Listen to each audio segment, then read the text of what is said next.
Hoje, na série de reportagens especiais sobre as redes sociais, você vai conferir que elas tornaram o mundo uma aldeia global, onde circulam informações e notícias em tempo real. Esse universo de dados criou uma geração hiperconectada.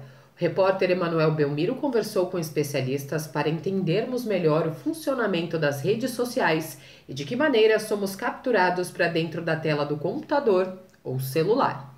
Viver sem internet, principalmente as redes sociais, pelo menos nos grandes centros urbanos como São Paulo, é algo praticamente impossível.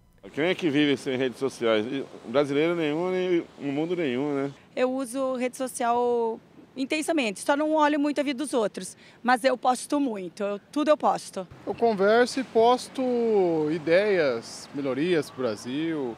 Eu acho que eu acompanho muito mais as coisas, tipo notícia e tudo mais, pelas redes também, do que pela própria televisão, por exemplo. Cada um usa as redes sociais do seu jeito, né? Mas no início, estar conectado era algo bem restrito. A internet surgiu nos anos 60 como um projeto militar do governo americano. No final daquela década, já foi criado um sistema para compartilhar pacotes de dados entre laboratórios de pesquisa. Mas só foi nos anos 90 que a internet assumiu esse aspecto visual que conhecemos hoje, como as páginas que acessamos.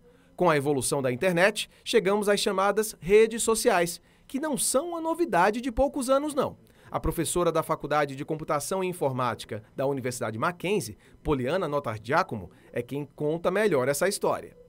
Já na década de 90 que começaram a surgir as primeiras redes sociais. A The Globe, a Classmates, que era a mais conhecida, de 1995. Qual era o princípio da Classmates? Era conectar amigos da época de escola. Depois surgiu o Six Degrees, também fez sucesso. Mas o que aqui no nosso país foi um marco foi o Orkut, né? Nós denominamos Orkut, sistema que era baseado também em interconexão de pessoas. Depois disso, veio o Facebook, que passou a ganhar maior notoriedade. Por quê? Porque a interface era muito mais amigável do que a interface que nós tínhamos anteriormente. Um estudo divulgado pela plataforma Cupom Válido mostrou que no Brasil, mais de 150 milhões de pessoas, ou seja, mais de 70% da população, possuem redes sociais. Aqui no Sudeste, esse número dá um salto, sobe para 78%. Quem mais utiliza essas redes? São jovens, entre 16 e 24 anos. 92% deles possuem redes sociais. O problema não é ter perfil nessas redes, e sim o tempo que se passa nelas. Ainda segundo o mesmo estudo, os brasileiros ficam em média quase 4 horas ligados somente nas redes sociais e mais de 10 horas conectados à internet.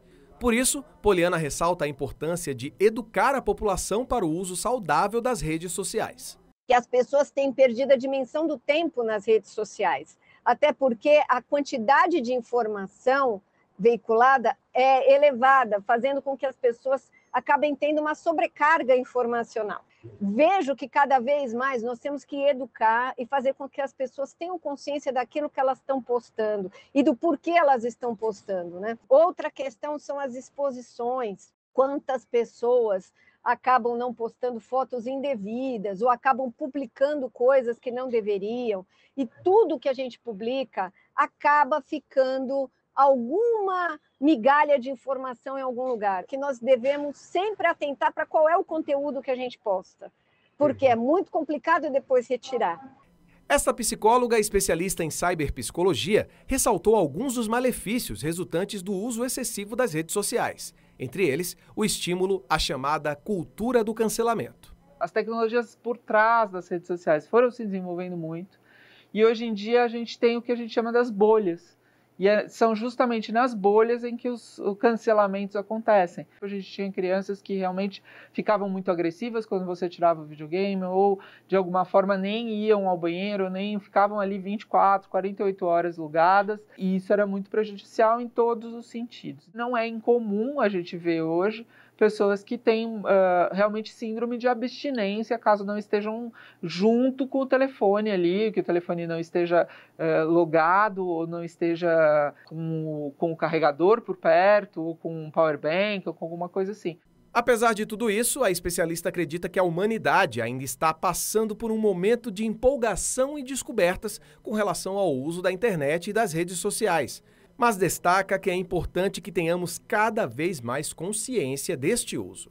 A ideia é que a internet se torne pano de fundo da nossa vida, que ela esteja presente em todos os lugares e que a gente, como ser humano, consiga desenvolver o mecanismo de fazer isto de forma saudável. Que o ser humano consiga, então, continuar comendo, dormindo, casando, namorando e trabalhando e fazendo todas as coisas de forma, como a gente chama de híbrida.